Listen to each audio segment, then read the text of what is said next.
patience.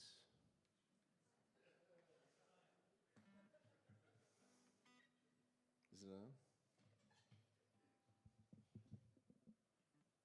Okay.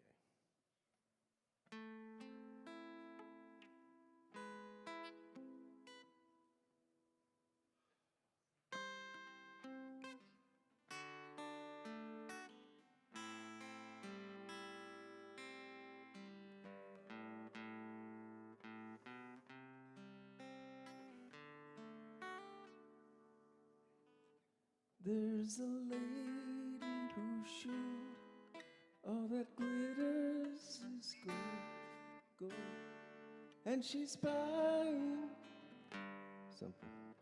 Stairway to heaven.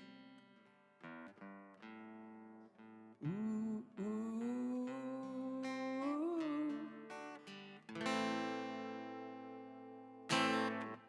I don't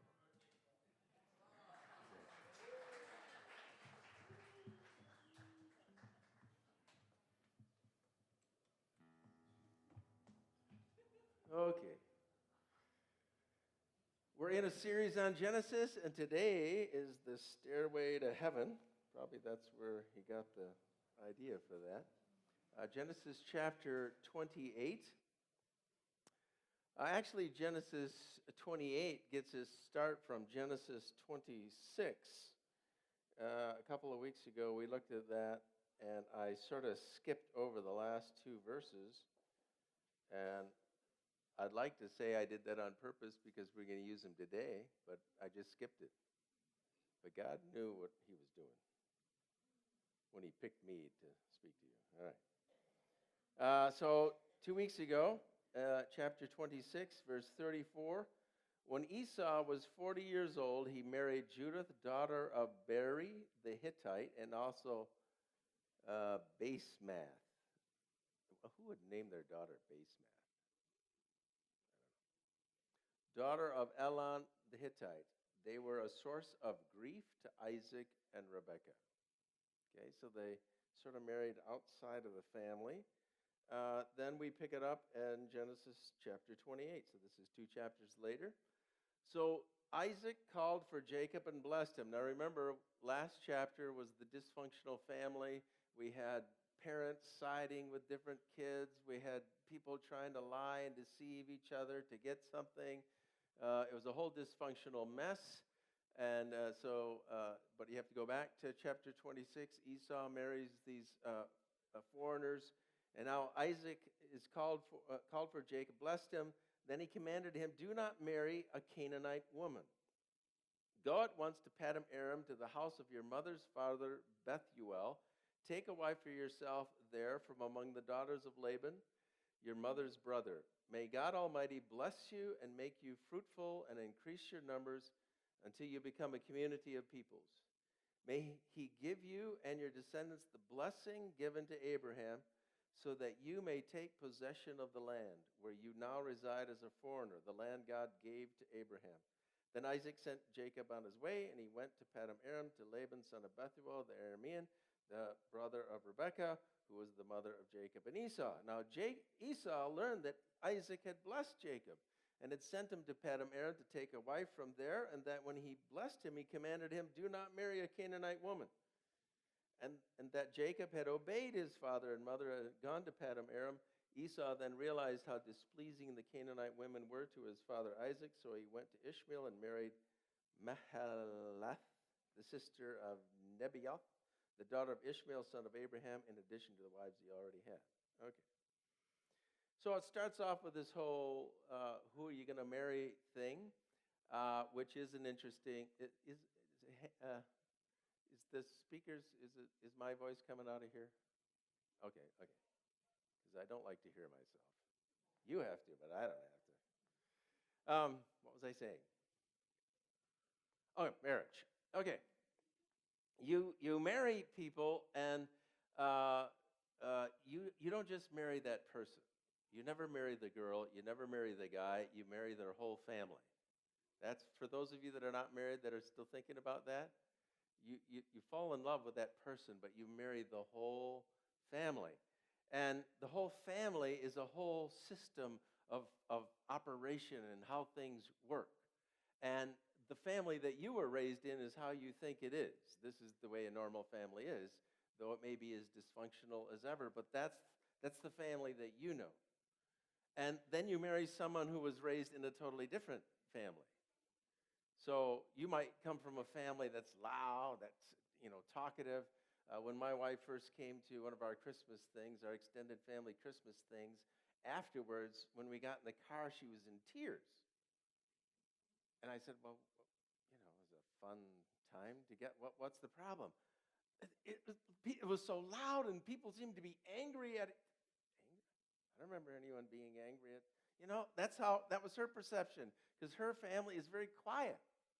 My family is very loud, and when someone tells you what to do, it's, with a lot of force. She was used to, her father is about 5'7", 160 pounds. And when I first met him, I was dating his wife. We got there on a Sunday night. We drove, 2 days straight to get there. Got there on a Sunday night. On Monday morning, he had me digging out the septic tank. That's a smart potential future father-in-law, Here's the rubber boots, here's the shovel, here's the manure spreader, here's how you do it, and then I never saw him again. So I did it, washed everything off, washed the rubber boots off, and then I took the rubber boots and I put them at the back door. And when he came by, he said, the boots don't belong there. And he went in. You're welcome. But that was his way. He talked very softly and just assumed that it was going to happen. Well, that was a wildly different experience than I ever had. So you end up with these wild, different types of families. Some are, hugging and I love you and you're the greatest thing on the planet. And others are more of a stoic family. Look, if I don't tell, if I haven't said a negative thing in the last 2 weeks, that means you're doing good. And, so you have these different things, and you're trying to figure it out, and for some reason, God made us be attracted to people who are opposite from us. It's also a source of a lot of grief. So you have that normal, we're different from each other, raised in different homes. You have to work that through. You have to adjust to it. But the one thing, and that's what this little section is really talking about, the one thing that you really need to be together on is your pathway with God. If you're not on the same path in terms of your walk with God, then it's impossible to fix all these other differences. These other differences you're going to have. But in order to sort of appreciate the differences and work through that and make your own household, you need to at least be, following the same religious path. And that's what this passage is really about. It's Abraham did the same thing with Isaac. He said, look, in fact, he sent someone, and you got to go find someone that is traveling down the same religious path that we're traveling down.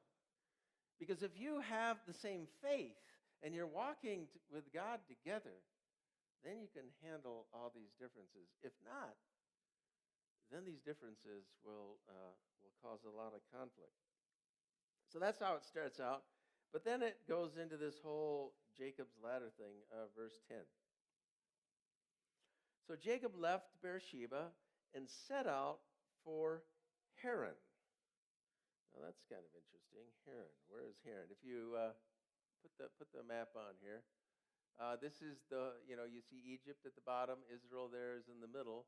So Jacob is at the bottom of that yellow line, and he has got to go all the way up to Haran, which is way up there at the top where the yellow thing ends up in the red star. Now you got to remember, Jacob. What kind of car does he drive? Not a Prius. What? He drives a cabriolet. Let's get this straight, all right? I am not Jacob. Okay.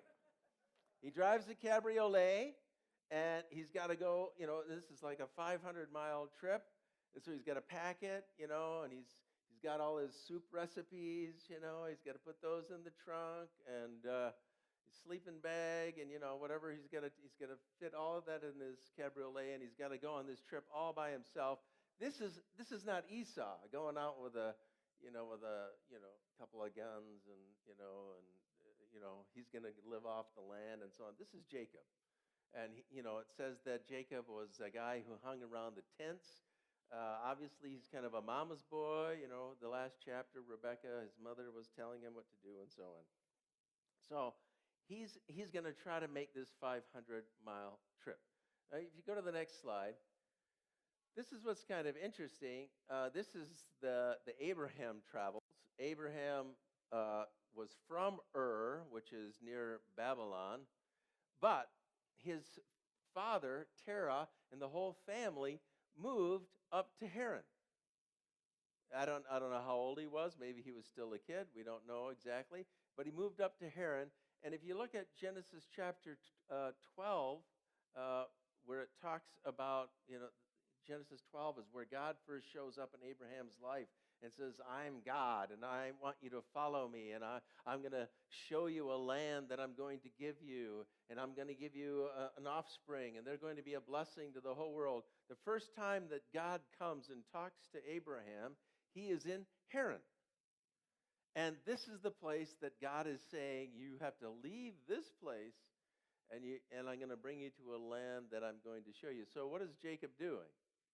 He's sort of going, whether he knows it or not, he's going back to where it all started. This whole faith walk started in Haran, and now Jacob is sort of going back to that. And I think sometimes in our lives that's what we need to do. Maybe there was a time you were really close to the Lord, and God was real, and you were exciting, you had passion, and then for whatever reason you've lost all that. Maybe you have to go back to where you started. Maybe you have to go find that pastor that helped you get started, or that person. Or maybe there's a few passages in the Bible that really spoke to you. Sometimes you got to go back. So he goes back. When he reached a certain place, okay, it doesn't say what it is, he stopped for the night because the sun had set. Taking one of the stones there, he put it under his head and lay down to sleep. You got to really be desperate to put a stone under your head. I mean, I'm thinking the cabriolet, he's got the sleeping bag. He must have forgot his pillow. I don't know. Would you use a stone? And, when I read this, it's like, who cares?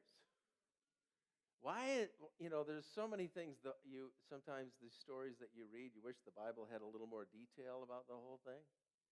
And then sometimes it's like this detail is like, what?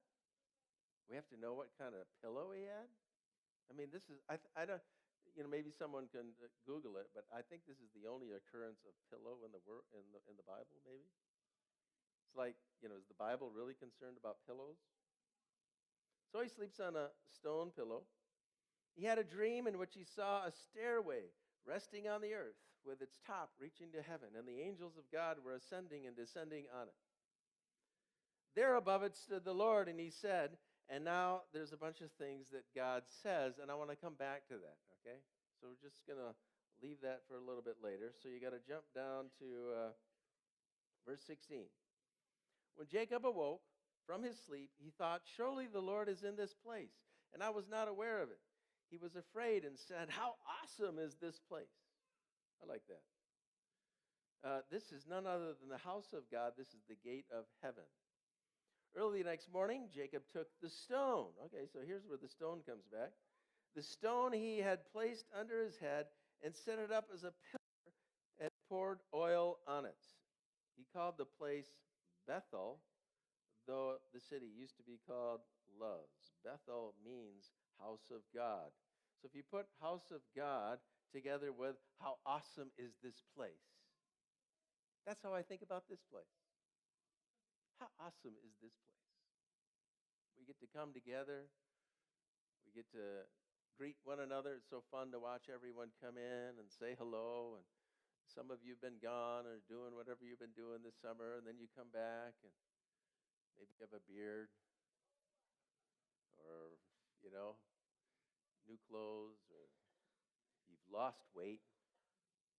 Seems like everyone loses weight in the summer. We're outside doing stuff. But isn't it great?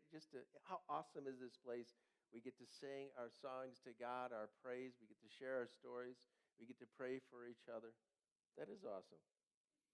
So how awesome is this place? He names it Bethel.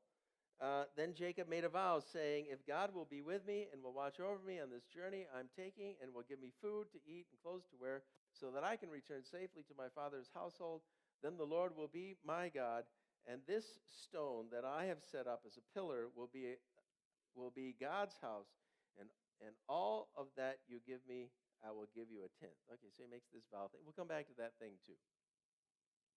We'll come back to that. Okay, so this stone, he raises this stone.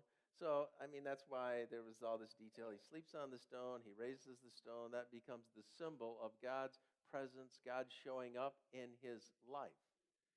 But I think there's more to this stone thing. If you go back to Genesis chapter 12 again, Genesis chapter 12, verse 1, the Lord said to Abram, go to your country, your people, your father's household, to the land I will show you. I will make you into a great nation. I will bless you. I will make your name great, and you will be a blessing. I will bless those who bless you, and whoever curses you, I will curse, and all peoples of the earth will be blessed through you. Ooh, yeah. Abram traveled through the land as far as the site of the great tree of Morah at Shechem. At that time, the Canaanites were in the land. The Lord appeared to Abram and said, to your offspring, I'll give this land. So he built an altar there to the Lord who had appeared to him. From there, he went toward the hills east of Bethel. Okay? Now, it's named Bethel here, but Abraham didn't know the name Bethel because Jacob, 2 generations later, names it. But Moses is writing this. So that's what the place is going to be called, so he calls it Bethel here. East of Bethel, pitched his tent with Bethel on the west and Ai on the east. There he built an altar to the Lord and called on the name of the Lord. Now it says that Jacob came to a place. Okay, and he's using a stone for a pillow. Doesn't sound like the city. It says that Bethel used to be the city that was probably near to the place that Jacob was called Luz. So there is a city, but it's clear that Jacob is not sleeping in the city. You don't come to a city, find a rock, and then start sleeping. So he's outside the city. So I think, it's possible. We don't know. It doesn't say. But I think because Abraham came right through there too. It's sort of the outskirts of everything. And that's where he built an altar. You don't go to the middle of a city and start building an altar. People are going, what are you doing? So you're outside the city. And could it be that one of the stones that Jacob uses to sleep on and then make as an altar to God was one of the stones that Abraham actually used to build an altar to God? Because there's that connection. And we'll see when we look at the promise that God makes that there's the connection of God's promise from one generation to the next. Maybe. I don't know.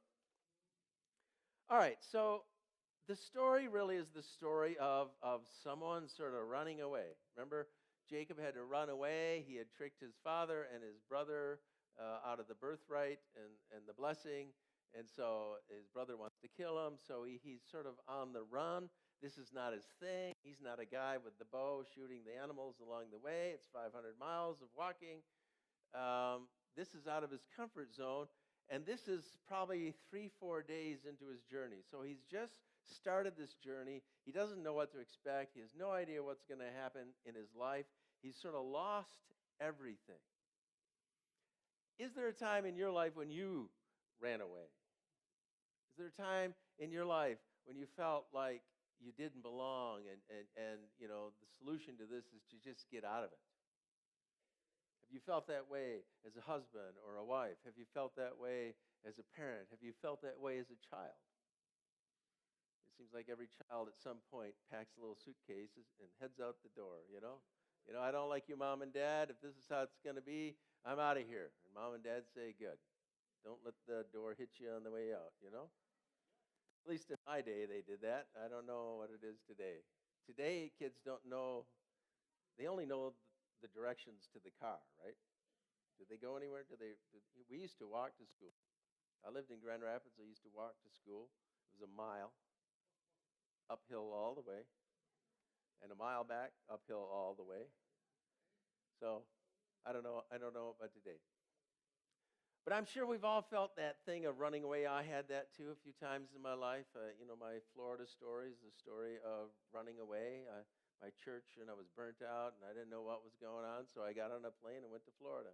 Borrowed my parents' car, drove across the state of Florida, cried my eyes out for no reason. You ever do that? It's like stuff is just happening in your life, and you have no control over it, and you just feel what you feel, and the emotions just come as they come, and there's nothing you can do about it, and you don't even know why. If you knew why, you could maybe do something about it, but it's just, you're at the end. Then I got to Miami, and I turned south, and I got to the Keys, and I kept going down the Keys, and then just like Jacob, it says, he stopped for the night because the sun had set. That's what I did too. I stopped for the night because the sun had set, found an expensive hotel, parked in their parking lot, and slept in the back seat. And then God showed up. Okay, God showed up, and he said, I wish he had said more, like, Jacob gets all these words. All I got was, I am here. I wish God had been a little more explicit. I am here, and here's what I need you to do. But over time, God revealed to me what that was. So I had that experience. I had the running away from God, being alone, feeling empty and feeling like quitting and feeling, you have all these feelings and you don't really know what the feelings are. And you don't know exactly what the source of all the feelings are. There's a lot of stuff happening in your life. And what do you do with that? So I want to look at some feelings that I think we all go through, and then I want to look at the specific promise that God gave Jacob, and I think they sort of match up. There's 6 of them. So sometimes I think we just feel disconnected.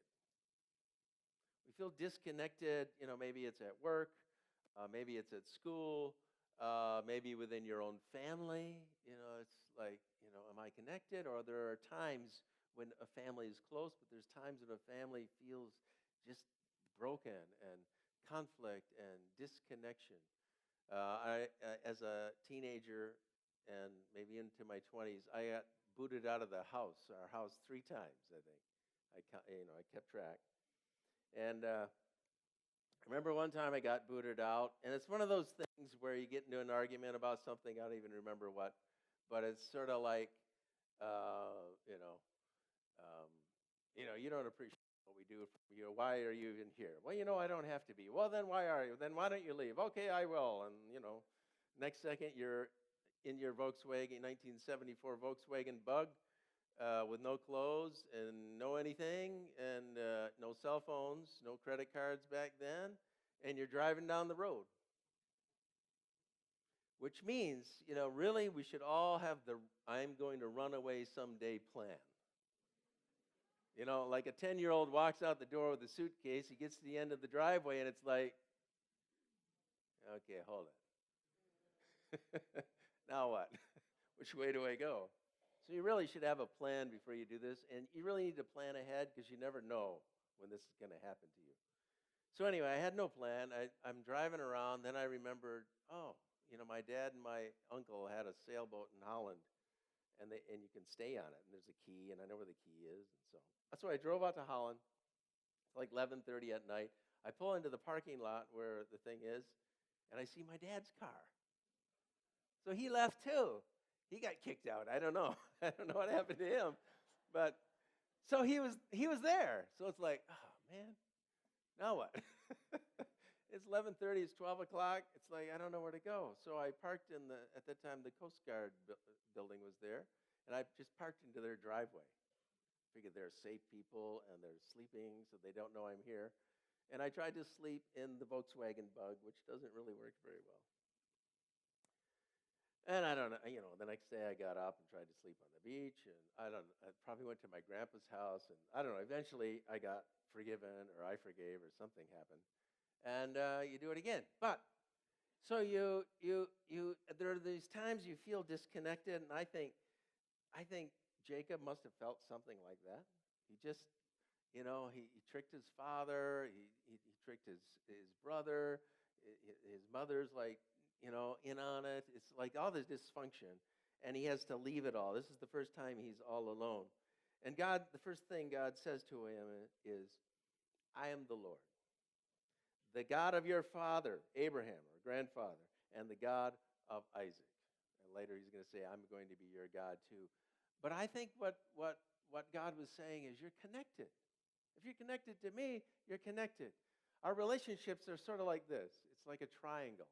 Here's the point, and it goes like this. And at the top of the point is God, okay?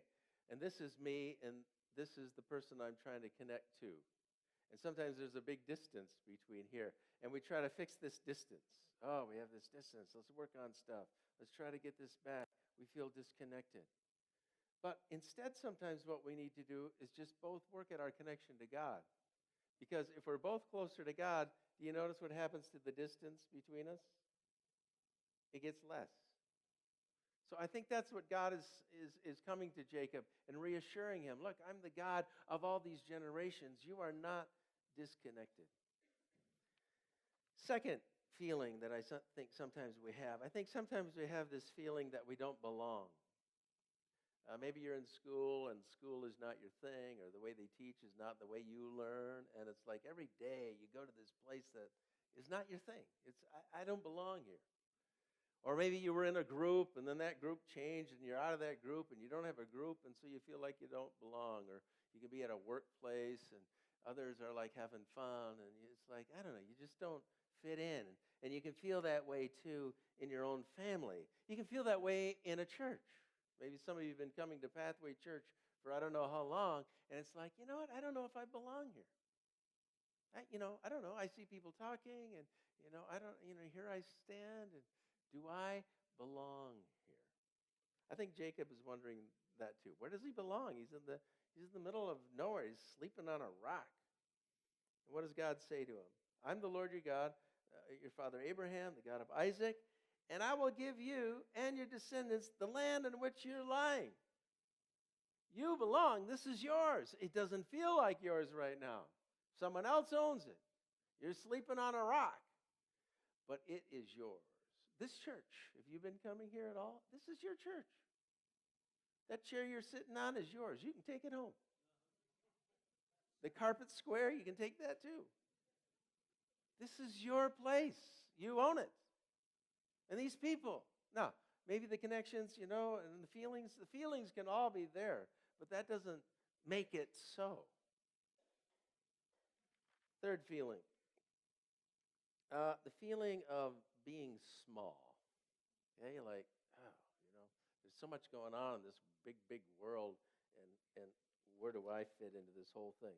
And I'm sure Jacob felt small. He's all alone, doesn't have family, doesn't have a place. He's got the cabriolet, and probably he's pulling one of those teardrop campers. That's about all you can pull with a cabriolet. All right, so what does God say to him? I will give you and your descendants the land in which you're lying. Your descendants will be like the dust of the earth, and you will spread out to the west and the east, to the north and south. You feeling small now, but through my plan, you're going to be bigger than you ever imagined. Fourth feeling, the feeling of being insignificant. Like, do I matter at all on this earth? Do I make any difference at all? If I were here or not here, would it make any difference to my family, to my friends, to my husband, to my spouse? Would their lives be better without me? I read a quote last week about someone who, was saying, if I was gone, would anyone even miss me? Do I fit? Am I significant at all? And I think Jacob is struggling with that too. So God comes and says, all peoples on earth will be blessed through you and your offspring. Really? I'm sleeping on a rock. I have no family. It doesn't say in the scripture that Jacob left with a whole band of servants holding all his stuff. It just talks about Jacob going, and that's it. He's all alone. He doesn't have stuff. He's ill-equipped for this whole thing. He's scared. He's 3 days into the journey. And God says, you can't believe how significant you're going to be one day. Just walk with me. And that's true about your life too. Maybe you think you don't make a difference, but God has you here on this planet for a specific reason. You are significant. Or maybe sometimes we feel fearful about the future. Maybe you're in school and you wonder, how's this going to help? Where am I going to go? What am I going to do? Your interests, or maybe you're in college and it's like, I don't know, I'm taking this course. I spent a whole year at it. I don't know if I like it. And I did that. I spent a whole year studying biology and chemistry. And it was like, I sort of hate both of them. What should I be doing? What is the thing that God wants me to do? I don't know. Or maybe, it's finding that right spouse. And you've had several things that didn't work out. And it's like, will this ever happen? Will I ever find the right person? Someone that maybe is different from me, raised different from me, but someone that is walking down that same God path that I want to walk down. Someone I can actually share my life with, and we can grow and do all the things that God wants us to do together. Is that going to happen for me? Or am I going to find the right job? Or, worries about the future, worries about your kids. If you have kids, how are they going to turn out? What's going to happen? Who are they going to marry? Grandkids. Yesterday I almost died, to be honest. I did. I was in the kitchen and that coconut, that dried shredded coconut, I took some and just threw it in my mouth. And it's really dry, and I was like, and it's not like a piece of meat that you can hit yourself and get it out. It's like, so there's a little air, and I'm, and she's like typing away on the computer, husband's dying, but, we got a Facebook, So I get some water, and okay, it finally goes down. But now I've got like, a bag full of coconut in my lungs. So, now why did I bring that up? What was I talking about? Yeah, but why did I bring that up? What was I talking about? Come on, you note takers. What? Grandkids. Oh, yeah, worry.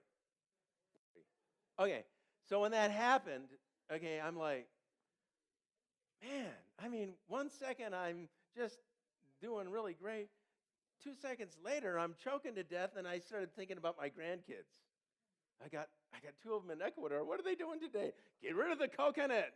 No coconut in the house. It's like, all of a sudden I got worried about everybody and everyone's kids and how easy and how quickly life can change. And so maybe you're that kind of person, worried about, what can happen, what the possibilities are, and there's problems, and what's my future, where is it going to go, what is God calling me to do, my work, my job, my everything, and what do you do?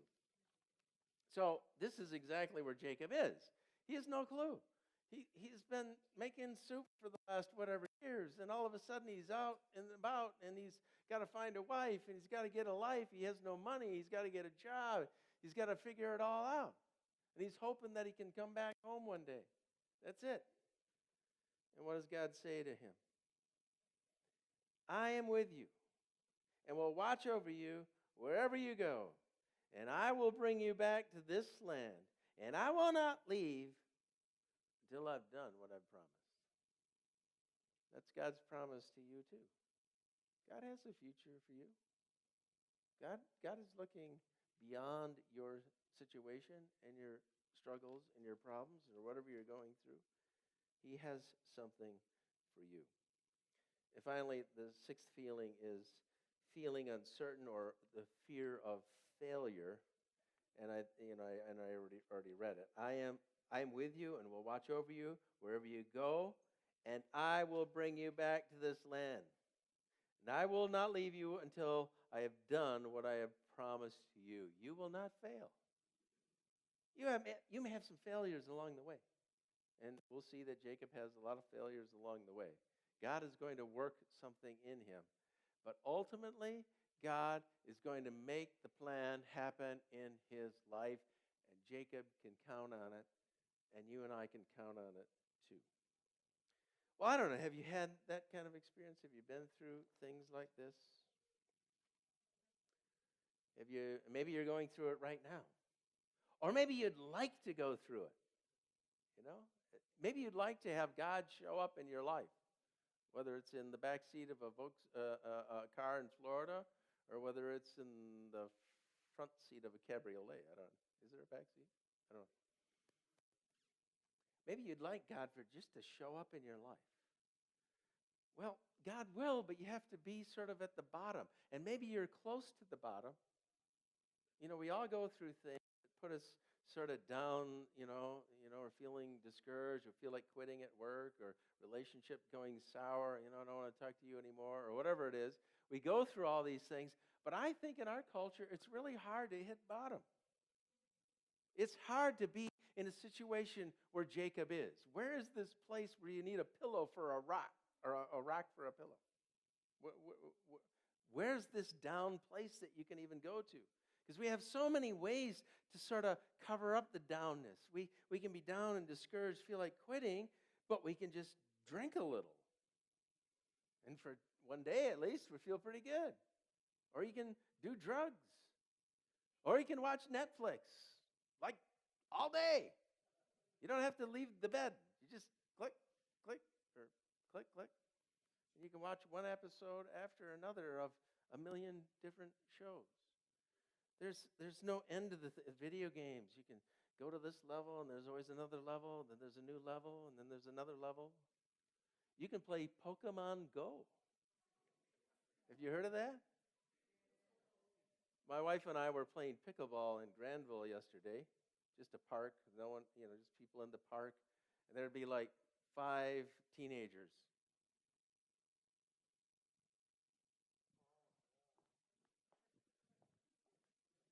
Like a herd of mice. And then they'd stop, and I don't know what they're doing. And then 5 minutes later, a group of 3 people. Some of you have no idea what I'm talking about, do you? Like, what? Just Google it. Pokemon Go. It's the start of something crazy, and you'll probably get involved with it one day. But what I'm saying is, you're never alone. There's so many devices that make noise at you. I mean, even kids, 3-year-olds, we buy them a toy, and you just touch it, and it does stuff, and it shoots things, and it yells at you, and sings to you, and does all kinds of things. Teaches you whatever. There's never a silent moment ever in your life. There's all these little speakers, tiny speakers, bigger speakers, tiny speakers. Speakers you can put on your belt, stick on your glasses, all this stuff. You can have music 24/7. You are never sitting there alone. I think if you want God to show up, if you're discouraged, if you're down, you feel like quitting, I think what you need to do today is go someplace where there's nothing. There's no Pokemon Go people running around you. You're just there. In fact, find a rock and sleep on it. And then God might show up. I think God is trying to show up, but we're so busy with things that we don't really hear him. Okay. So I want to come back to that whole thing of, where Jacob at the very end. Let's get to that. All right. So Jacob does this. God promises this. He puts up the rock, calls it Bethel. This is the place of God. Bethel means house of God. This is where God is. Then verse 20. Then Jacob made a vow, saying, if God will be with me and will watch over me on this journey I am taking, and will give me food to eat and clothes to wear, so that I can return safely to my father's household, then the Lord will be my God, and this stone that I have set up will be a pillar of the house of God, and in all that you give me, I'll give you a tenth. Now, is this the way to approach God? Okay, I mean, God doesn't criticize him here, does he? Okay, I think this is how a person often first comes to God. Now, some of you walked with God your whole life, but if you've never walked with God, you don't know God, and someone just shared, there's this God and this Bible and all this stuff. I think this is where people start. Oh, really? What is this about? Why should I follow this guy? What does he got? What does he do for you? That's what people are thinking. How does this work? What do you get? How much does it cost? Well, it's free. Really? How can that be free? Well, it's sort of free. You give it, and then you're so grateful that you start, doing things for him and serving him. Well, that doesn't sound free, and then they argue with you. But they want to check it out. They want to know if this is real. That's what Jacob is doing. Okay, I don't know who you are. I mean, you came to my grandfather. My grandfather was a little goofy. My father was certainly goofy. I mean, it was a dysfunctional home. And, I'm following you. I've seen the evidence a little bit in my life, but I've heard the stories. I like to see it happen in my own life. And I think God accepts that. But, it doesn't say that God said, okay, I'll just take care of all that. And then you will believe in me, right? Yeah, okay, we got a deal. No, God doesn't say that. Jacob says this, I will do this and this and this, and my goal is to get back home as soon as possible. That's not what happened. It took a long time for him to get back home. In fact, we don't hear about his father and mother again. I don't know if you ever met him again.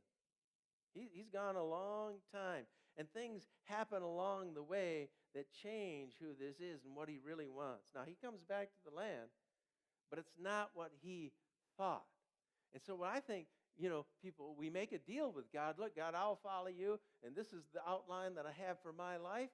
And if you get on board with the outline of my life, then at the end of it, I'll go, yeah, I believe in you. Well, that's, God says, okay, fine, just start walking with me. You just take the first few steps, and you know what? Further down the road, you're going to realize that's not what you want. But that's fine right now. It's okay. So that's what God does. So, yeah, you can come to God with all your demands and all the things. God, prove to me that you're real. And this is what I need for you to, and then I'll know. Well, God may do that, and he may do something else.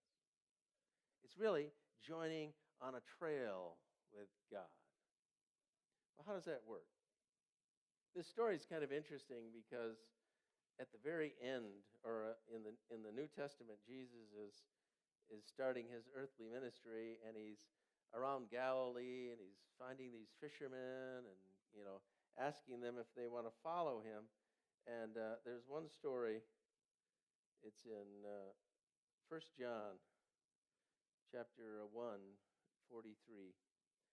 The next day, Jesus decided to leave for Galilee. Finding Philip, he said to him, follow me. Philip, like Andrew and Peter, was from the town of Bethsaida.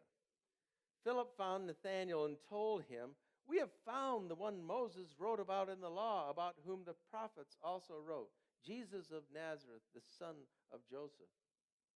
Nazareth? Can anything good come from Nazareth? Nathanael asked. Come and see, said Philip.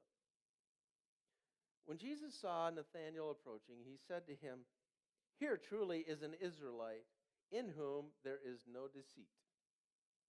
How do you know me? Nathanael asked.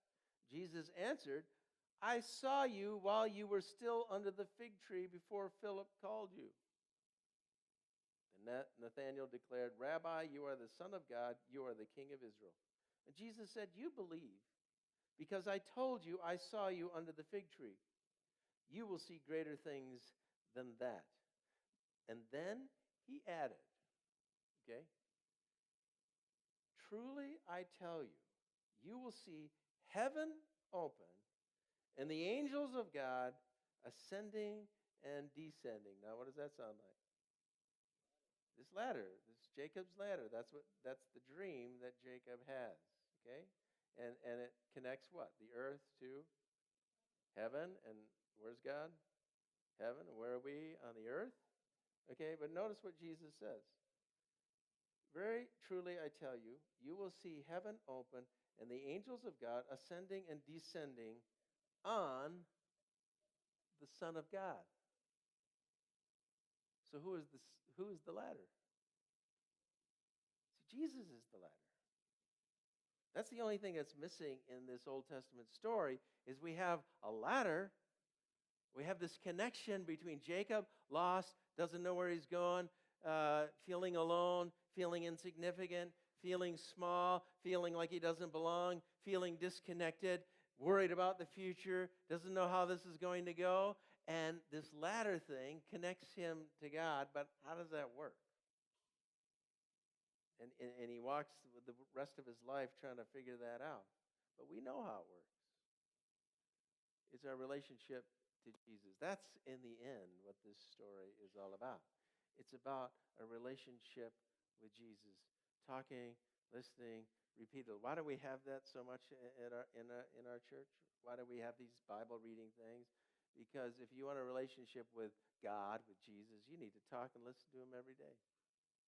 And you need a culture that is trying to do that same thing. And when you're walking with someone every day, you're going to experience this, you're going to experience that, you're going to experience these exciting things, you're going to go experience some difficult things, but through it all, as we watch in Jacob's life, God is working faith and trust in you.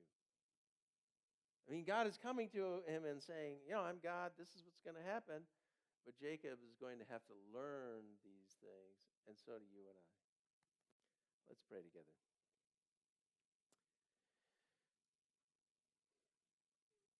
It's not easy, Lord, those first few days as we're running away and we have no plan and we have no goal. We have no idea what our future is. All we know is we can't stand where we're at. And I know there's some here this morning who feel that way about at least some aspect of their life. They just can't stand some aspect of where they're at. And they don't know what to do. And they just feel like running away. Just feel like doing something to just make it stop. Lord, bring us to a quiet place. Bring us to a place where we can actually maybe hear you if you want to speak to us. Help us open our ears to what you have to say. And then make us willing to do whatever it is that you call us to do. Pray this in Jesus' name. Amen. We've done the offering, so why don't you stand and we'll sing our closing song together. Which one is it? When we do this one, we sing it through once all together, and then we do this group first, then this group, it's sung like a round. So it's called I Will Bless You from Genesis 12. Verses 2 and 3. All together.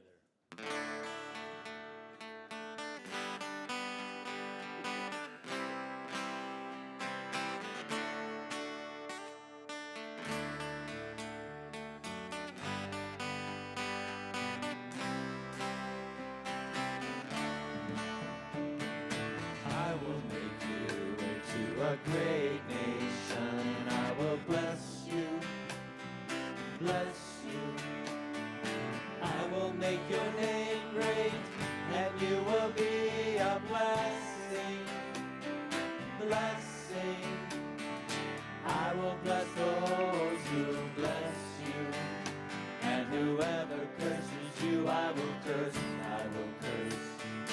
and all peoples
receive God's parting word of blessing. The grace of our Lord Jesus Christ, the love of God, and the fellowship of the Holy Spirit be with all of you.